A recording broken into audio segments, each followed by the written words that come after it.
No vídeo anterior, a gente aprendeu de como a justiça exterior ela é inútil para a nossa salvação. Mas será que Deus ele é contra a moralidade? E como que a gente pode entender o caso do jovem rico? Ele falava que era obediente a vida toda, mas ainda assim se sentia perdido.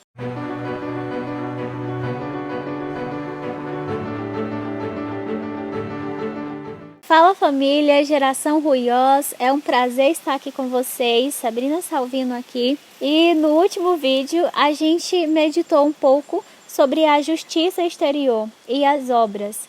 E a gente viu que elas não servem de nada para a nossa salvação. Além de ser repugnante a Deus, a justiça exterior sem a justiça interior. E hoje a gente vai meditar. Eu sei que você ficou curioso para saber, mas qual é realmente o papel das obras? Qual seria o papel das obras em relação à nossa salvação? Onde encaixar?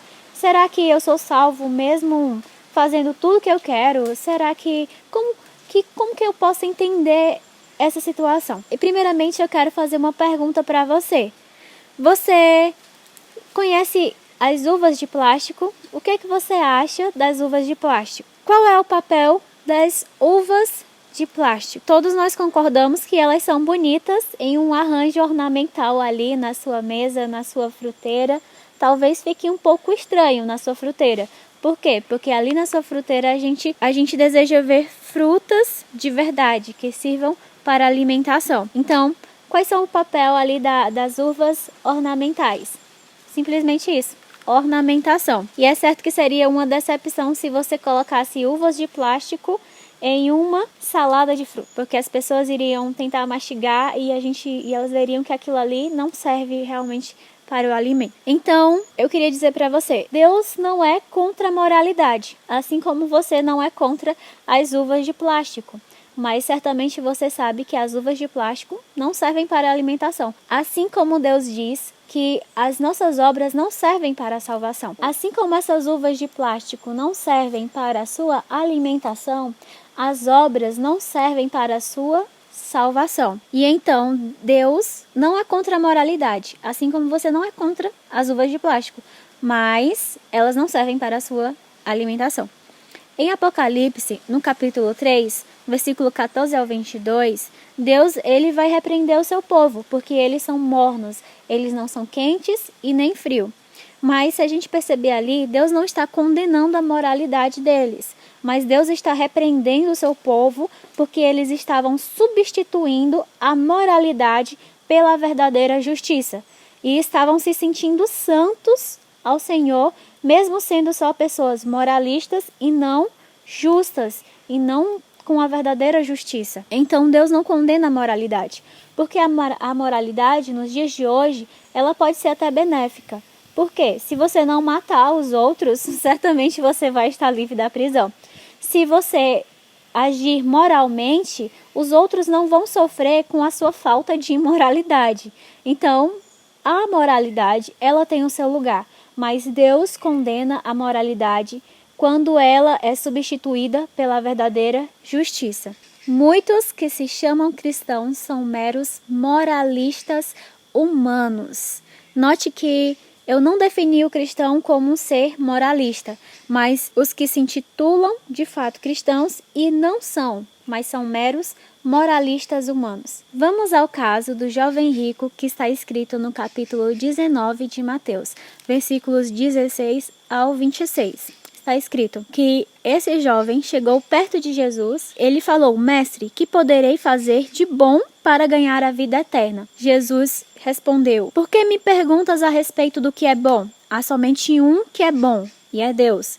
Se queres entrar na vida eterna, obedeça aos mandamentos.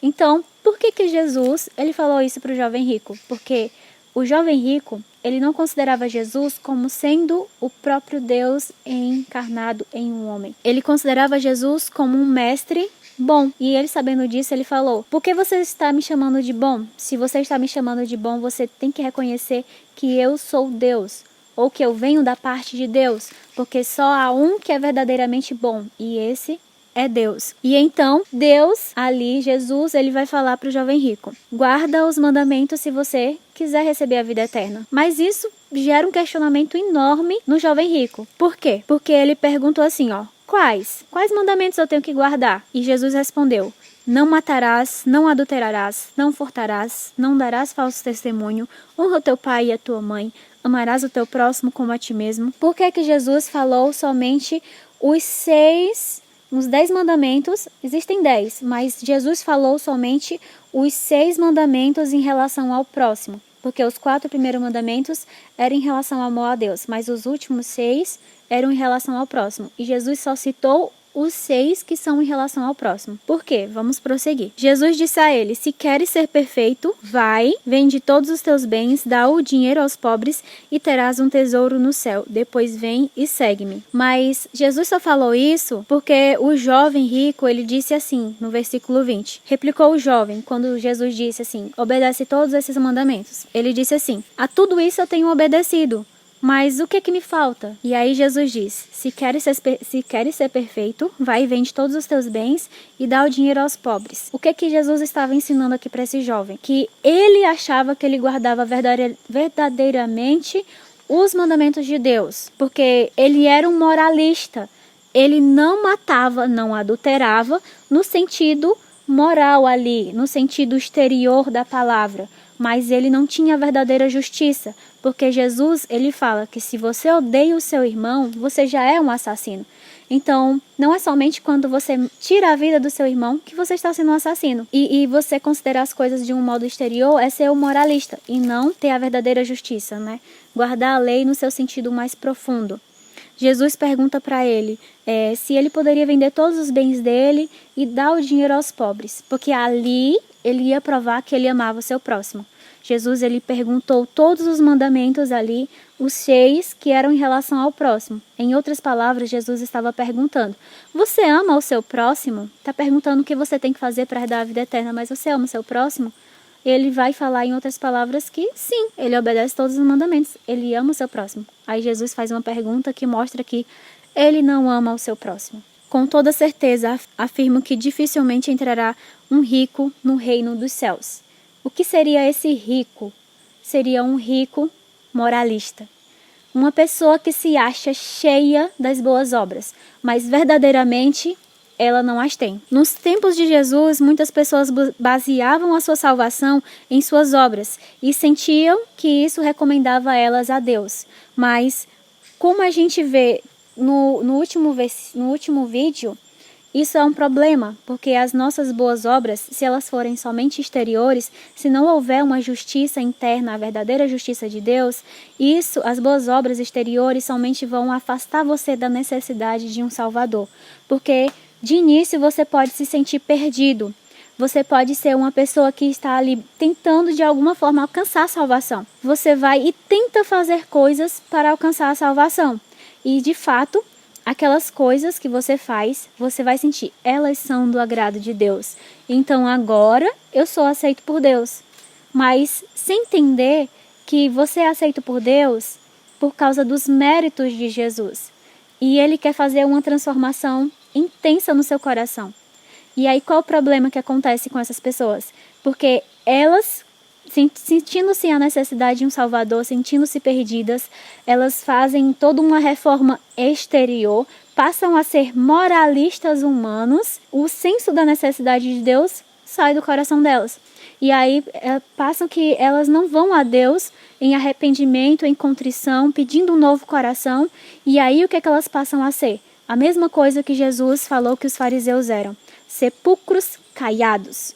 Por fora, boas pessoas, brancos, puros, mas por dentro estão cheios de ossos de pessoas mortas. Passam a ser meros moralistas e comportamentistas. Como já estudamos, a nossa salvação não está baseada no comportamento, mas ela está baseada em quem nós conhecemos. A obediência, ela não é uma exigência de Deus, mas ela é uma promessa, é um dom dado por meio dos méritos de Jesus Cristo. O cristão, então, ele pode afirmar que ele é uma pessoa moral, mas nem toda pessoa moral pode afirmar que é um verdadeiro cristão. A justificação vai tornar você uma pessoa moral, mas a moralidade não tornará você uma pessoa cristã. É possível ter somente a bondade exterior, mas é impossível ter somente a bondade interior. Assim como é impossível que onde esteja uma luz, ela não ilumine ao seu redor. Em 1 Coríntios, no capítulo 6, versículo 9 e 11, está escrito: não sabeis que os injustos não herdarão o reino de Deus? Que são os injustos? O injusto é o contrário de uma pessoa justa. E a Bíblia fala que nós somos justificados através dos méritos de Jesus. Então, todo injusto é aquele que não é justificado pelos méritos de Jesus. Então, pensando nisso e refletindo sobre isso, quantas vezes você tenta se justificar por si próprio? Quantas vezes você tem se justificado somente através dos méritos de Jesus? Você se declara um pecador necessitado de Deus e da graça divina? Ou você se declara um justo, que nem esse jovem rico, cheio de obras, mas faltava-lhe algo profundo ali que era essencial para a vida, que é o amor de Deus? Somente por Jesus nós podemos ser justificados. Por que então tentamos nos justificar? Prefira ser um pecador justificado do que um justo pecador. João 14, versículo 5 está escrito: se vós me amais, obedecereis aos meus mandamentos. Então, o que vem primeiro antes da obediência? O amor. A ação correta da justiça, ela somente é derivada do verdadeiro amor para com Deus.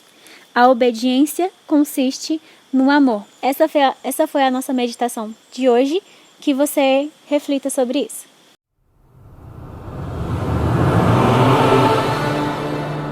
E se você gostou desse vídeo, curte, compartilha e comenta. Se você não é inscrito no nosso canal, se inscreva para receber mais e mais vídeos, porque nós temos o sonho e o desejo de ver as pessoas transformadas pelo poder da palavra.